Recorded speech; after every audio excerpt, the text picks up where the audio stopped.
ভগবান শ্রীকৃষ্ণ মধুময় শ্রী বৃন্দাবনে কেন বা শরৎকালে রাস করলেন? কারণ কি? গ্রীষ্ম, বর্ষা, শরৎ, হেমন্ত, শীত, বসন্ত, এই ৬টি ঋতু রাজা হচ্ছে বসন্ত। একদিন ঋতুরাজ বসন্ত মনে মনে গর্ব অহংকার করে বলেছিলেন কি, ভগবান শ্রীকৃষ্ণ বৃন্দাবনে যদি রাসলীলা করে থাকেন তাহলে আমার ঋতুতেই করতে হবে, কেননা আমি হচ্ছি ঋতুর রাজা। বসন্তে এহেন বাক্য শ্রবণ করে ওই শরৎ ঋতু গোবিন্দকে লক্ষ্য করে ডেকে ডেকে বলেছিলে, হে গোবিন্দ, তুমি তোমার যে কোনো ঋতু আর যে কোনো রজনীতেই রাসলীলা করো না কেন, তাতে আমার কোনো দুঃখ নেই, কিন্তু আমার মনে একটি আশা, হে গোবিন্দ, আমি যেন সেই রজনীতে, আমি যেন সেই ঋতুতে, সেই রজনীতে, সেই ঋতুর এক পাশে দাঁড়িয়ে দুটি নয়নের জলে বুক ভাসিয়ে আমি যেন তোমার মধুময় রাসলীলা দর্শন করতে পারি।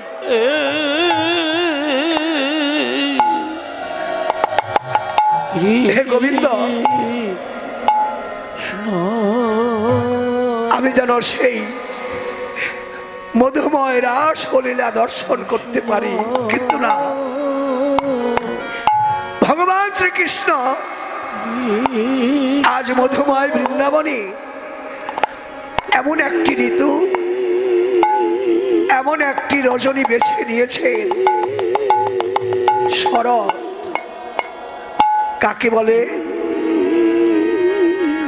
শরৎ শব্দ অর্থ স্বচ্ছ, মলিনতাহীন সময়, বিকার শূন্য ভাব। দেখবেন অন্যান্য ঋতুর মাঝে কলঙ্ক আছে, কিন্তু এই ৬টি ঋতুর মাঝে আমার শরৎ ঋতুর কোনো কলঙ্ক নেই। শুধু তাই নয়, উপস্থিত এই নব বৃন্দাবনে সাধুগুরু বৈষ্ণবগণ আজকে এই ফতেপুর গ্রামে মধুময় শ্রী বৃন্দাবনে আমরা যে মধুর রাস আর যে রজনী আজ আমাদের ভাগ্যে মিলেছে, যে রজনী আজ আমরা পেয়েছি, এই রজনীটা আমাদের নয়, এটা অনুভব। এই রজনীটা আমাদের রজনী নয়, এই রজনী হচ্ছে মধুময় শ্রী বৃন্দাবনে ব্রজ গোপীদের সাধনার রজনী, বৃন্দাবনে ব্রজ গোপীদের তপস্যার রজনী। আজ এই ফতেপুর গ্রামে ভক্তের আঙ্গিনায় নব বৃন্দাবনে আমরা সেই রজনীটুকু পেয়েছি। সেই রজনী আজ আমাদের ভাগ্যে মিলেছে। কি করে পেলাম? কোনো একদিন বৃন্দাবনে ব্রজ গোপিনীগণ তাদের কুলগুরুর শরণাপন্ন হয়ে বলেছিলেন, হে গুরুদেব, তুমি একবার কৃপা করে বলে দাও আমরা কি উপায়ে ভগবান শ্রীকৃষ্ণকে আমরা পতিরূপে স্বামী রূপে লাভ করতে পারি। ব্রজ গোপীদের কথা শুনে কুল গুরুদেব বলেছিলে, হে গোপিনীগণ, তোমরা দুঃখ করো না, তোমরা গৃহে ফিরে যাও। তোমরা গৃহে ফিরে গিয়ে তোমরা 1 মাস মা কাত্যায়নী ব্রত করো।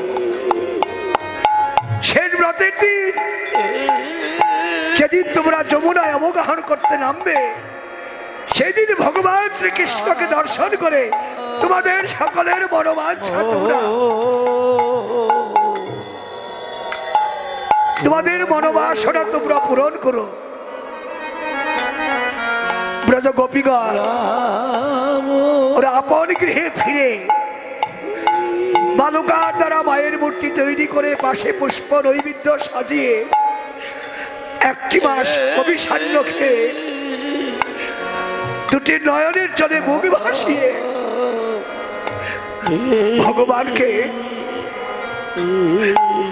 পতিরূপে স্বামী রূপে পাবার জন্য ওরা 1 মাস মা কাত্যায়নী ব্রত করেছিলেন। ব্রজ গোপীদের অনেক অনেক সাধনায় তপস্যায় সন্তুষ্ট হয়েছিলেন মা কাত্যায়নী। সন্তুষ্ট হয়ে একদিন সাক্ষাৎ মূর্তি ধারণ করে সমস্ত গোপীদের ডেকে ডেকে বলেছিলেন, হে গোপিনীগণ, বলো তোমরা কি চাও? এই রজনীতে তোমরা কি চাও? বলো তোমাদের মনোবাঞ্ছা। ব্রজ গোপীগণ কেঁদে কেঁদে বলেছিলেন, হে মা কাত্যায়নী মহেশ্বরী মহাযোগিন্যই, সত্যি যদি তুমি আমাদের সেবায় সাধনায় সন্তুষ্ট হয়ে থাকো, তাহলে তুমি একবার কৃপা করে বলে দাও মা, মাগো নন্দগোপসুত কৃষ্ণ প্রতিজ্ঞে করতে নম, আমরা কি উপায়ে ভগবান শ্রীকৃষ্ণকে আমরা পতিরূপে স্বামী রূপে লাভ করতে পারি? মা কাত্যায়নী বলেছিলেন, হে গোপিনীগণ, তোমরা দুঃখ করো না, সেই সময় যে তোমাদের অতি নিকটে শেষ ব্রতের দিন যেদিন তোমরা যমুনায় অবগাহন করতে নামবে, সেই দিন ভগবান শ্রীকৃষ্ণকে দর্শন করে তোমাদের মনোবাঞ্ছা তোমরা পূরণ করে নিও। ব্রজ গোপিনীগণ শেষ ব্রতের দিন যেদিন আপন আপন বসন তীরে রেখে ওরা সকলেই মন আনন্দে ওরা যমুনায় অবগাহন করছে, অবগাহন সমর্পিত করে তীরে উঠবে, ঠিক এমনই সময় চেয়ে দেখে ওরা যেখানে ওদের বসন খানি রেখেছিলে সেখানে ওদের বসন নেই। কে যেন ওদের বসন নিয়ে কদম্ব বৃক্ষের শাখায় শাখায় রেখে করে একটি বংশী নিয়ে বসে আছে। ব্রজ গোপীগণ কি করেছিলেন? সেই দিন আপন আপন লজ্জা ঢেকে এক হস্তে ভগবানের কাছে বসন চাচ্ছিলেন, কিন্তু সেই দিন ভগবান শ্রীকৃষ্ণের ব্রজ গোপীদের উপর কোন করুণা কৃপা হয়নি কেন? শাস্ত্রে বললে এক হস্ত দিয়ে ভগবানকে ডাকলে এক হস্ত দিয়ে ভগবানকে ডাকলে কোনোদিন ভগবানকে পাওয়া যায় না। এক হস্ত দিয়ে ভগবানকে ডাকলে কোনোদিন ভগবানের করুণা বৃষ্টি আপন আপন মস্তকে পতিত হয় না। তখন কোনো এক গোপী সমস্ত গোপীদের ডেকে ডেকে বলেছিলেন, হে গোপিনীগণ, তোমরা দুটি নয়ন মেলেছে দেখো, যাকে আমরা পতিরূপে স্বামী রূপে পাবার জন্য একটি মাস নয়নের জলে মুখ ভাসিয়ে হা কৃষ্ণ গোবিন্দ বলে আমরা ডাকলাম কাটলাম, এ যে সেই ভগবান কৃষ্ণ। তাই যদি হয় ওই পতির কাছে স্বামীর কাছে আমাদের কিসের মান, কিসের লাশ, আর কিসের বা এত অভিমান? অভিমানে অভিমানে কখনো কোনোদিন ভগবানকে পাওয়া যায় না। তখন সমস্ত গোপিনীগণ কি করেছিলেন, যার যার দেহ মন প্রাণ জীবন যৌবন গোবিন্দের চরণে সমর্পিত করে দিয়ে দুটি নয়নের জলে মুখ ভাসিয়ে তো হাত তুলে যখন হা কৃষ্ণ গোবিন্দ বলে হরে কৃষ্ণ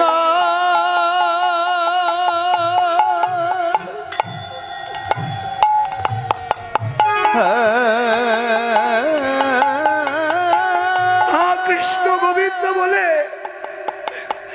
যখন ডাকলেন কাটলেন, গোবিন্দ আবার ব্রজ গোপীদের ডেকে ডেকে বললেন, আরে ওহে গোপীগণ,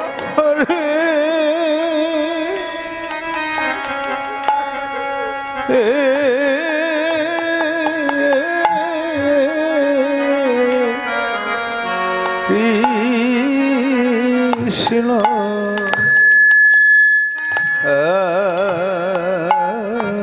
ওহে গোপীগণ, তোমরা দুঃখ করো না, কৃষ্ণ তোমরা দুঃখ করো না। আজ আমি তোমাদের মনোবাঞ্ছা পূর্ণ করব না।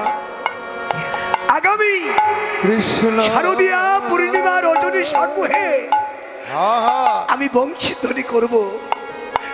বংশীধ্বনি শুনে হরে তোমরা যাবে মধুময় শ্রী বৃন্দাবনের রাস মঞ্চে। আমি সেই দিন রাস লীলার মাধ্যমে আমি তোমাদের সকলের মনোবাঞ্ছা পূর্ণ করব।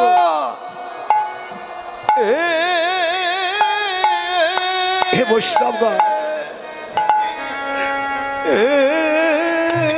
আজ এই ফতেপুর গ্রামে বৃন্দাবনে আমরা সেই রজনীটুকু পেয়েছি। সেই রজনী আজ আমাদের ভাগ্যে মিলেছে। এই রজনী আগামী বছর কারো ভাগ্য হতে পারে, আবার কারো ভাগ্যে এই রজনী কোনোদিন ফিরে নাও আসতে পারে। দেখো দেখো, আজ বুঝি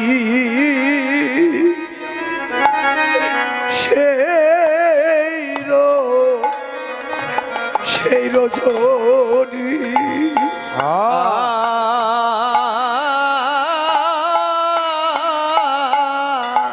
আজ বুঝি সেই রজনী, আজ বুঝি সেই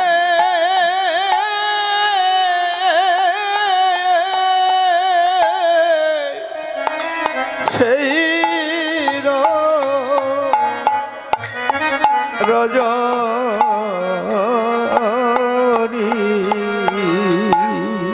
এই আমাদের আর ভাগ্যে আরে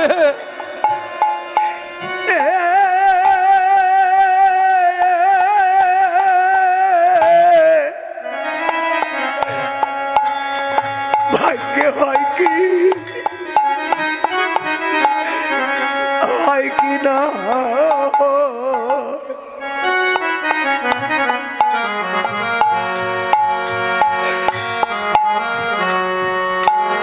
আজি বুঝি সেই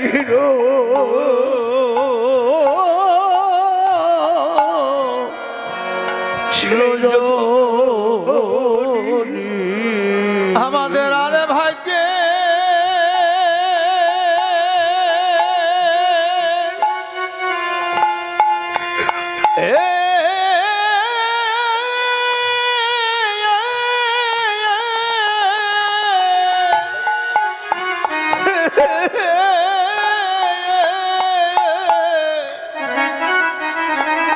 ভাগ্য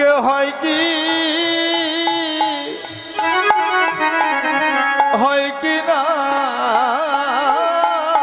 হয়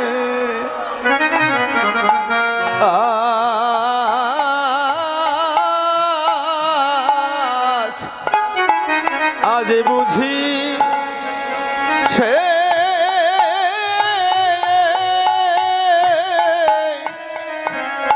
সেই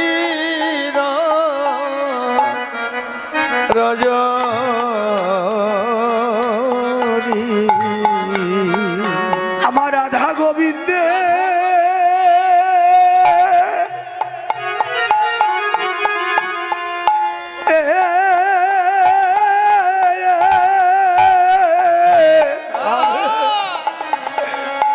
সুখ যাবিনী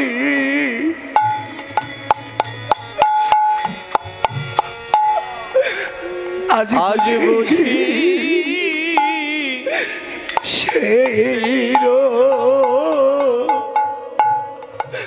সেই রজনী আমার রাধা গোবিন্দে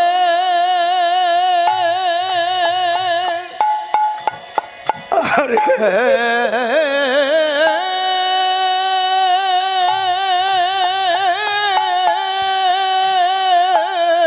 সুখ যামিনী বিলাসের রজনী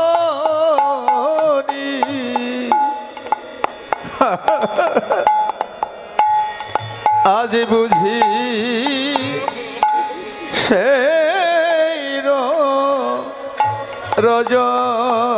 রজনী এই রজনী কোনোদিন আমাদের আর ভাগ্যে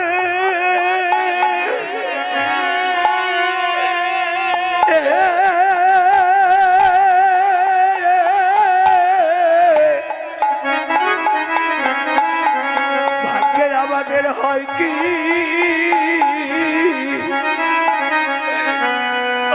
কি না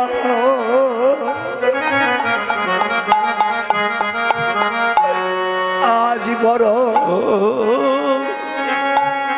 আজ কি আনন্দের রজনী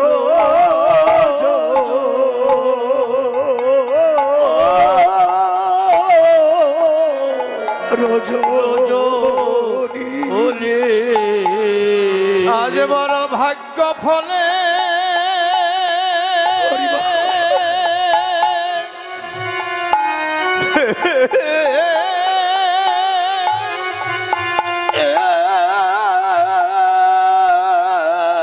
এই রজনী মিলে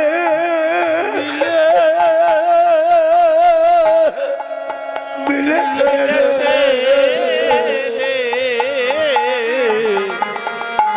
আজ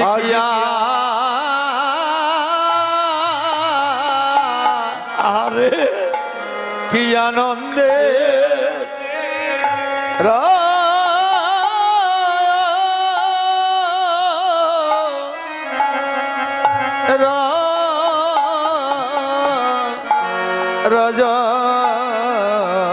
রজনী আজ যেন ষড় ঋতু চোখ লেগেছে আজ ষড়ঋতু যুগ লেগেছে আজ সররে তো যুগ লেগেছে ওই রাধা গোবিন্দ সেবা আহারে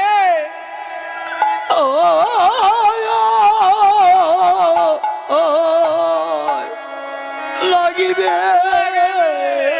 সেবাই লাগবে বলে আজ যেন ষড়ঋতু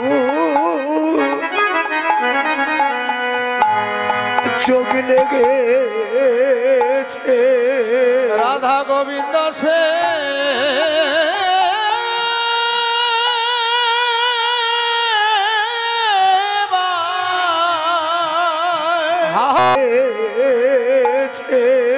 রাধা গোবিন্দ সে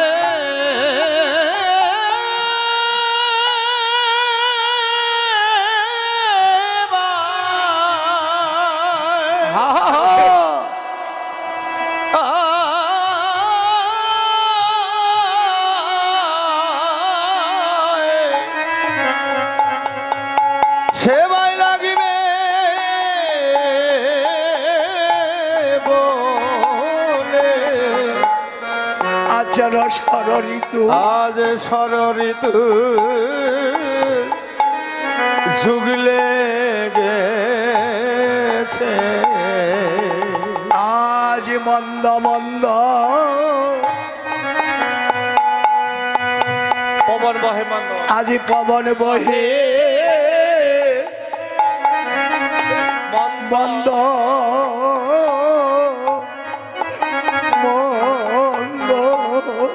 আজ পবন বহে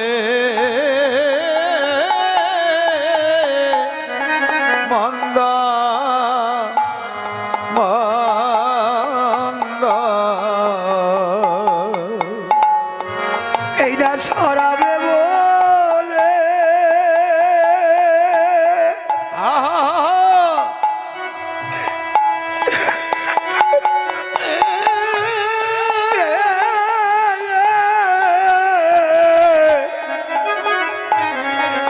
এই কুসুমের গন্ধ আজ পবনে বহে মন্দ মন্দ আজ ছড়াবে বলে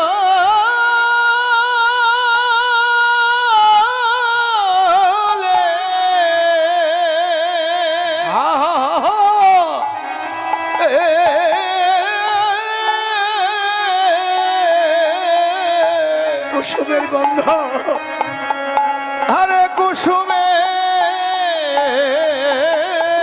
গন্ধ আজ পবন বহে মন্দ মন্দ ফুল্লবলিকা মালতী জ্যোতি ফুল মল্লিকা মালতী জ্যোতি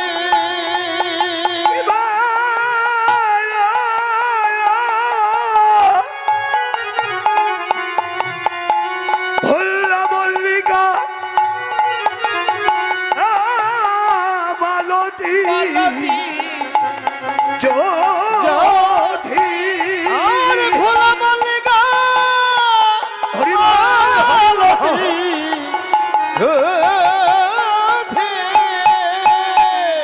মত্ত মধুকর ধরণী হারে মত্ত মধুকর ভরণী রে আহারে আহারে আহারে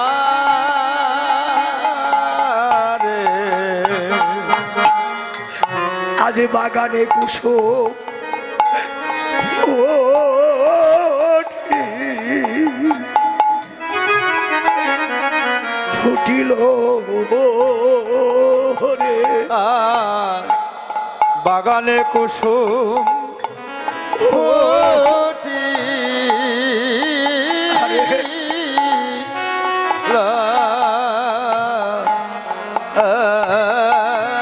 রে।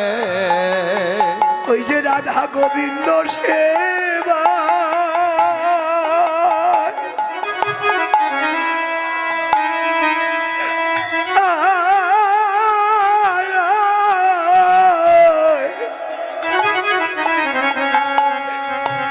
সেবায় লাগবে বলে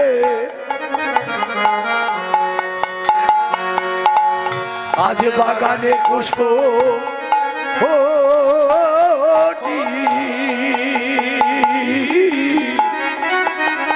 ফুটিল রে। রাধা গোবিন্দ সে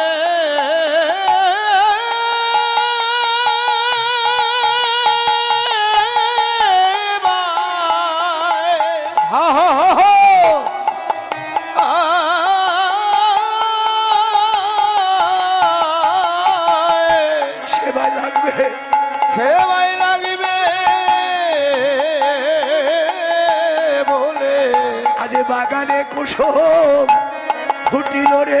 আরে গোবিন্দ গোবিন্দ সেবায় বলে বাগানে কুসুম রাধা গোবিন্দ সেবাই লাগবে বলে বাগানে কুসুম ফোটি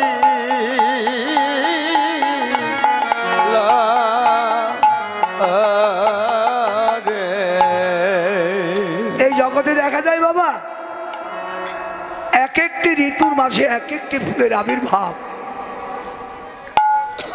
সব ঋতুতে কোনোদিন সব ফুল পাওয়া যায় না, কিন্তু আজকে এই ফতেপুর গ্রামে বৃন্দাবনে দেখা যাচ্ছে বৃন্দাবনের গতিটা পরিবর্তন। কেননা আজ কেমন গভীর রজনীতে ফতেপুর গ্রামে বৃন্দাবনে দেখা যাচ্ছে আহা যারা কোনোদিন ফুটে নাই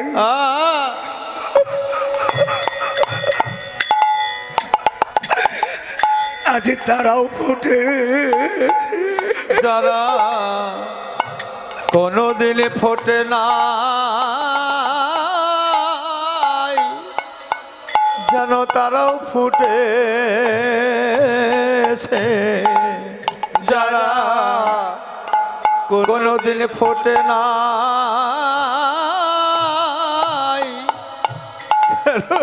আজ তারাও ফুটেছে। যেন তারাও ফুটেছে। রাধা গোবিন্দ সেবা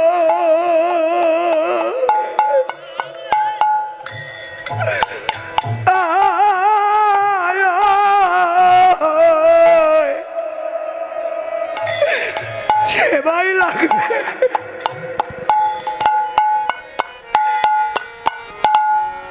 যারা কোনোদিন ফোটে না আজি তারাও ফুটে ফুটেছে। রাধা গোবিন্দ সেবা গোবিন্দ সেবা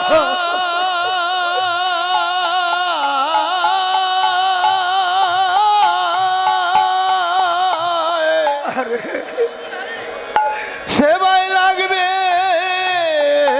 লাগবে বলে। বলে যারা কোনোদিন ফুটে নাই যারা কোনোদিন ফোটে না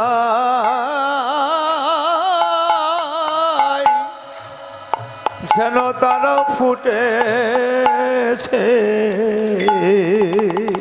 ও বাবা, তারা কি শুধু ফুটেছে না, 6টি ঋতুর ফুল ওরা একইভাবে বৃন্দাবনে বিকশিত হয়েছে। গভীর রজনীতে